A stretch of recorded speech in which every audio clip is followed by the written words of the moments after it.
আমি বলছি তোমরা 10 টাকা পাল্টি করো, তোমরা 10 টাকা পাল্টি করো, আমি আনারসের পাল্টি করি। আমার সাথে কেউ ঝগড়া কথা বাদাতে আমার সাথে এসে না, জ্ঞান করি না, আমি চুপচাপ থাকি। পরে পাশের বাড়ি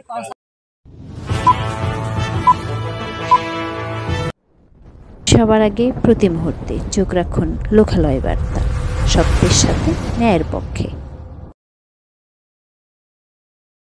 আসসালামু আলাইকুম। টুঙ্গিপাড়া বাবুল শেখের সমর্থক বাহিনীর জুলুম চলমান, আবারও মাসুদ গাজীর অফিস পুড়িয়ে দিল সন্ত্রাসীরা।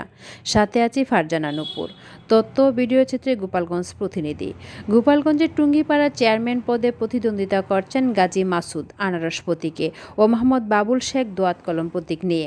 বাবুল শেখের সমর্থকরা গাজী মাসুদের সমর্থকদের একের পর এক হামলা, হুমকি, অফিস ভাঙচুর করছে বলে অভিযোগ করেছে। উপজেলা পরিষদ নির্বাচনের প্রথম ধাপে গোপালগঞ্জের 3টি উপজেলা নির্বাচন সম্পন্ন হবে। এই 3টি উপজেলা সমূহ টুঙ্গিপাড়া, কুঠুলিপাড়া ও গোপালগঞ্জ সদর উপজেলা। এই সকল উপজেলার মাধ্যমে গোপালগঞ্জ সদর উপজেলা নির্বাচনী মাঠ বিশৃঙ্খলা মুক্ত ও স্বাভাবিক দেখা যাচ্ছে।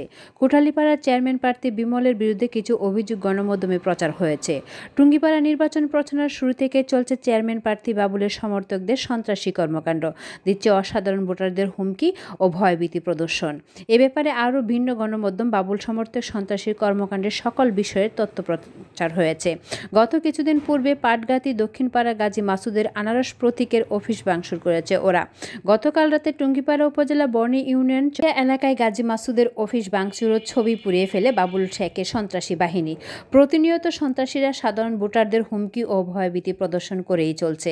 এ ব্যাপারে বাঁশুরিয়া এলাকায় এক সাধারণ ভোটার শাহিন আহমেদ বলেন, আমি মাসুদ গাজীকে ভালোবেসে তার প্রতীক আনারস নির্বাচন করছি বলে দোয়াত কলম সন্ত্রাসীরা বর্ণে আমার বাড়িতে গিয়ে হুমকি দিয়েছে। আমরা বাড়ি ঘর ভেঙে ফেলবে, সব কিছু মেনে নিয়ে চুপ করে মাসুদ গাজী নির্বাচন করছি। আমরা আইনের প্রতি শ্রদ্ধা রেখে গরিব দুঃখী মেহনতি মানুষের বন্ধু মাসুদ গাজীর দিকে তাকিয়ে আমরা সব কিছু হজম করছি। বর্তমান মেম্বার রিপন তার নেতৃত্বে একাংশ সন্ত্রাসী কর্মকাণ্ড চালিয়ে যাচ্ছে। সে একজন প্রতিনিধি হয়ে এ সকল কর্মকাণ্ড করছে। রিপন মেম্বার সহ তার সহযোগী সন্ত্রাসী অতি দ্রুত আইনের আওতায় না আনলে সাধারণ মানুষ ভোট দানে বাধাগ্রস্ত হবে। এ ব্যাপারে প্রশাসনের হস্তক্ষেপ কামনা করছি।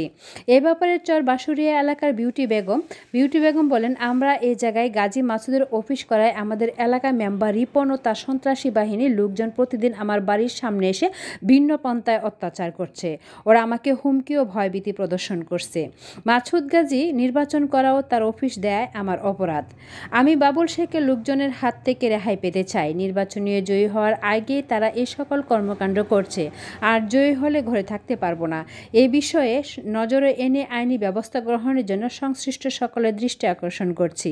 লিয়াকত আলী মোল্লা নামক স্থানীয় একজন বলেন, সেনারছড়িয়া নিত্যমণ্ডলের বাড়িতে এক পারিবারিক নির্বাচনী মিটিং চলার সময় দোয়াত কলম সমর্থক শরীফ মেম্বার বেলাল হাই মোল্লা উপস্থিত হয় এবং বলে, আমাদেরকে না ডেকে কিসের মিটিং, চারালরা বেশি বেড়ে গেছিস, নির্বাচন পর দেখে নেব।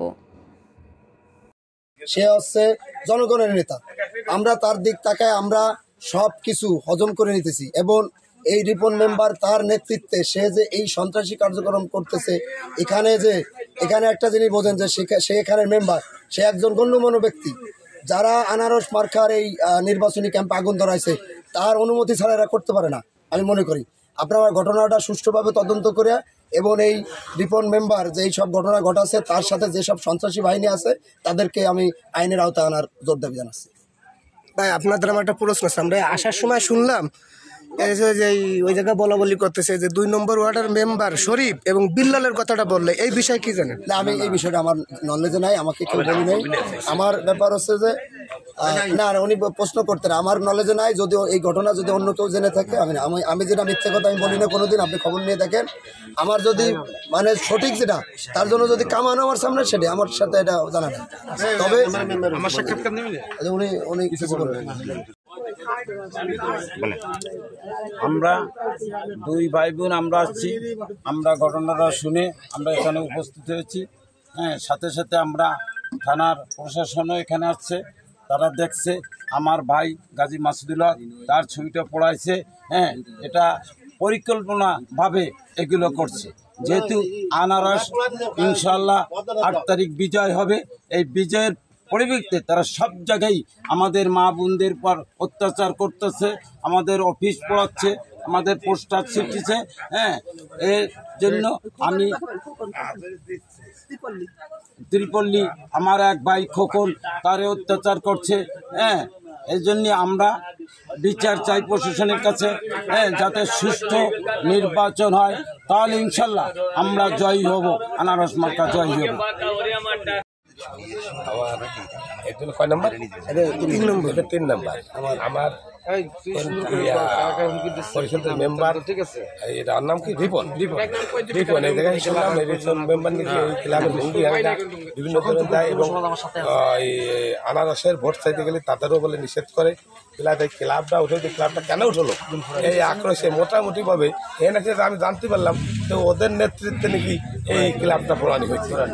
যাও, আমি মেম্বার হিসেবে তাদের অনুরোধ করি এ ধরনের কার্যকলাপ না করে, আর আইনের বিষয়ে আমি করি যে আইনানুগভাবে বিশেষভাবে জানে উদ্যত কর্তৃপক্ষ এদের ব্যবস্থা নেয়, এই আশা ব্যক্ত করে আমার শেষ করতে। আপনার নামটা বলেন। আমার নাম মোহাম্মদ লাকাত আলী মোল্লা, চরবাসুরিয়া। আমি দীর্ঘদিন সেনেশ্বরে থাকি, বাড়ি চরবাসুরিয়া। ওই জায়গায় আমার কামাই রোজগার ওই জায়গায়। কিন্তু সেনেশ্বর একটা মিটিং ডাকছে নৃত্যমণ্ডল। তার নৃত্যমণ্ডল মিটিং ডাকার পরে এখন ও জায়গায় তাদের তো আর মাসুদির সেইটার আনারসের জন্য ডাকুক আর দত কলমের জন্য ডাকুক সেটা কোনো বিষয় না। বিষয় হলো কি তারা পারিবারিক নির্বাচন বিষয় ডাকি নেই, পারিবারিক ব্যাপারে ডাকছে। ডাকার পরে এ জায়গায় তারা দত কলমের লোক হাজির হয়েছে। দত কলমের লোক হাজির হইয়া এখন তারা মিটিং হাজির হয় নেই। হাজির নেওয়ার পরে কিছু সময় পরে আর কি ওরা হুমকি দিয়েছে, চাড়াল তোকে দেখা দেবো বলে নির্বাচনে পরে।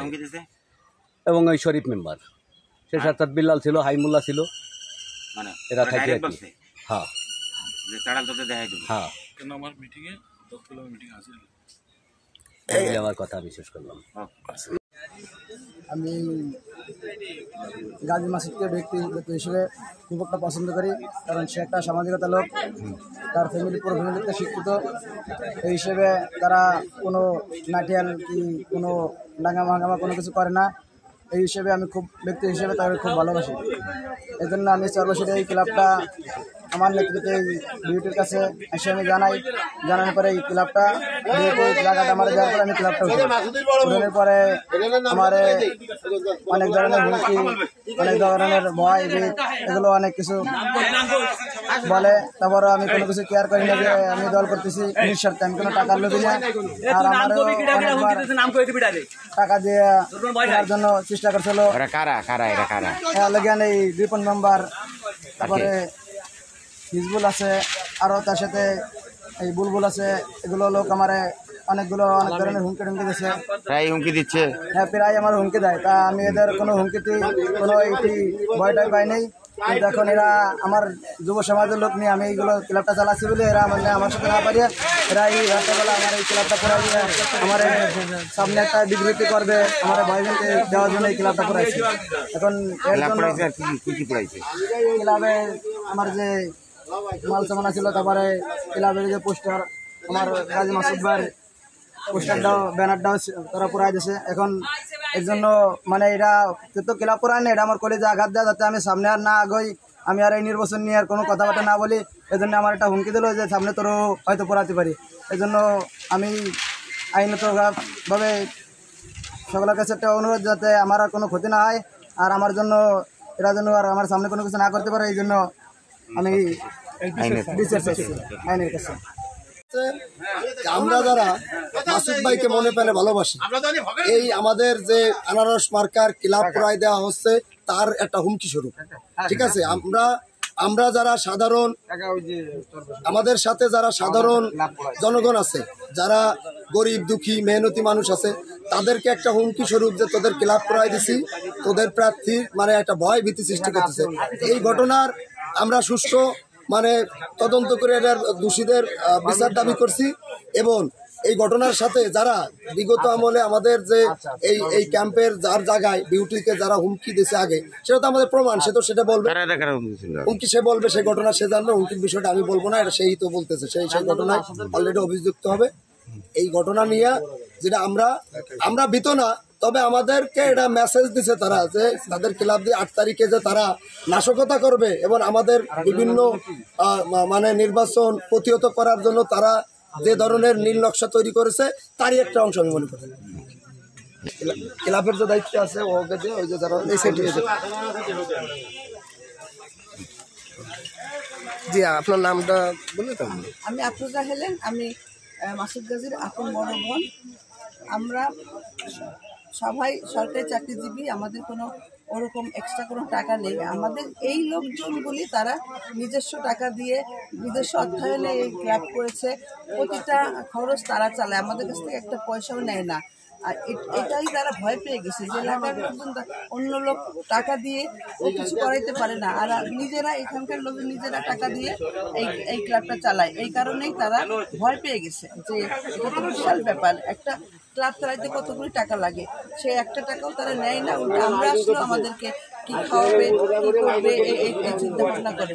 আমার মনে হয় তারা ভীত হয়ে গেছে, তারা বুঝতে পেরে গেছে যে এখানে জয়টা হবে সত্যের, জয়টা হবে মানবতার, জয়টা হবে আনারসের, মানবিক মাসুদ হিসেবে এখানে পরিচিত।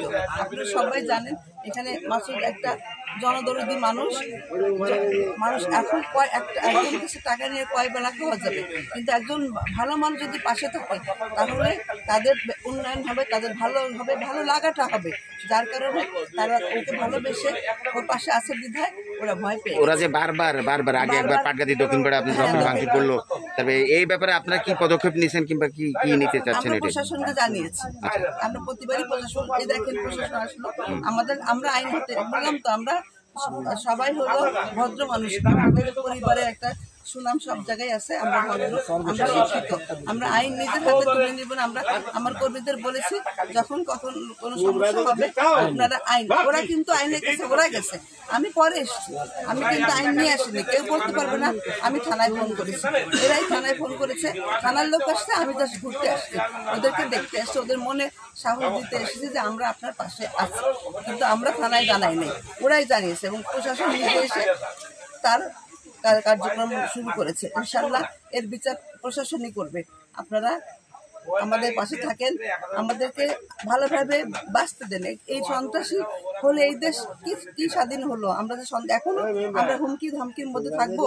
আর মাননীয় প্রধানমন্ত্রী নির্বাচন সুষ্ঠু অবাধ নির্বাচন হওয়ার বিপক্ষে তারা বড় বড় পদমর্যাদায় লীগের আওয়ামী লীগের আছে, কিন্তু তারা ব্যক্তিগতভাবে সন্ত্রাসী, সেটা তারা এখন প্রমাণ করছে। সন্ত্রাসিতা এরকম লোক প্রধানমন্ত্রী আমার মনে হয় না বিশ্বাস ভালোবাসে, জানেন না তাদের চরিত্র। আপনারা প্রধানমন্ত্রীর কাছে তাদের চরিত্র এটা আমার দাবি, কিছু চাই না। ধন্যবাদ সবাইকে। আসসালাম।